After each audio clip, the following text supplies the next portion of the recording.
On this episode of the Mettleist, I explain why teamwork makes the dream work. Let's roll.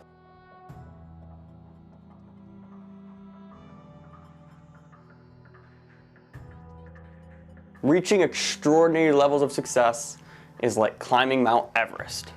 Try to do it by yourself, and you're way more likely to fail. However, if you make the mission with a team, you're more likely to succeed. In the past, I've talked about how your environment is one of the major factors in dictating your success. If you missed that video, you can find it somewhere up here. The main takeaway from that video was that you need to surround yourself with people that make you better. And that's what I'm going to be talking about here today. I've developed this concept called a success partner. A success partner is pretty simple. It's someone who is very similar to you, has very similar goals, is on the same journey of life as you are, and someone that you can easily relate to. Having a success partner is important because they push you to be better. They drive you to be better. Sure, we can attack challenges by ourselves, but if the NBA has taught us anything over the course of the past decade, is that it takes 2 or 3 others to build a championship contender. It's much easier to grind through hell with someone else.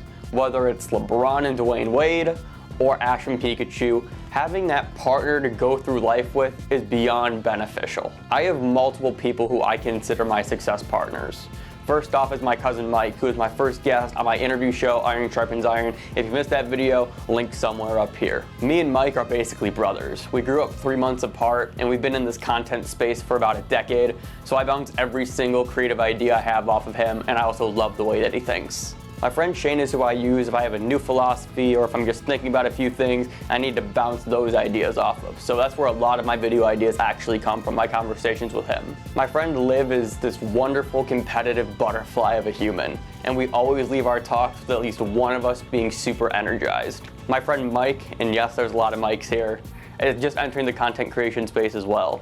So it's very nice to have someone who's also going through the early stages of kind of planning out and figuring out their content style. Not saying that I'd wish those early struggles upon anybody, we all gotta eat. This all sounds good and dandy, but I'm sure you're probably asking yourself, well, how do I find these success partners? That's a great question, and the answer is a little bit complex. My first piece of advice is to look around at who you're already surrounding yourself with. The whole point of having a friend is that it's someone who you can easily relate to, someone who you have similar interests in, and someone that you just really get along with, someone that really pushes you and has your best interest in mind. My success partners were pre-existing people in my friend group. I've done a really good job of meticulously crafting my environment, so this step was a little bit easier for me. I know who I associate myself with, and I know what kind of goals they all have, so for me it made it a little bit easier. But let's say that you don't have those friends that share similar interests as you. So now you need to get creative and you need to form new relationships. I personally love Twitter for this because Twitter is the conversation platform, and it makes it extremely easy for you to kind of go in, search different keywords, and find conversations around things that you're interested in.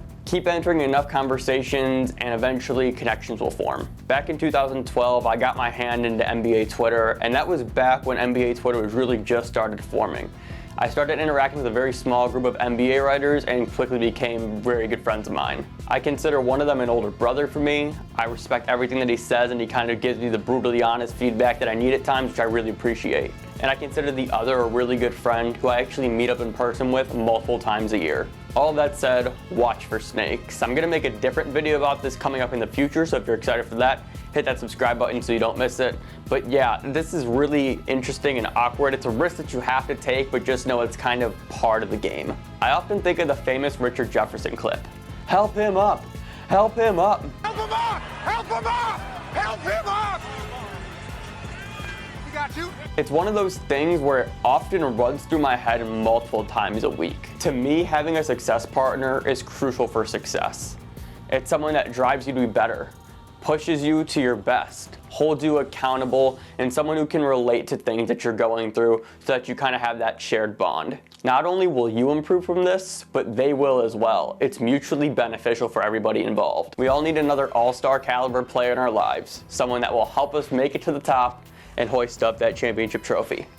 Thank you so much for watching. If you enjoyed, be sure to leave a like and subscribe down below. We try to do this thing 3 times a week, Monday, Wednesday, Friday, for your daily source of motivation and inspiration. And hopefully I will see you back here next time.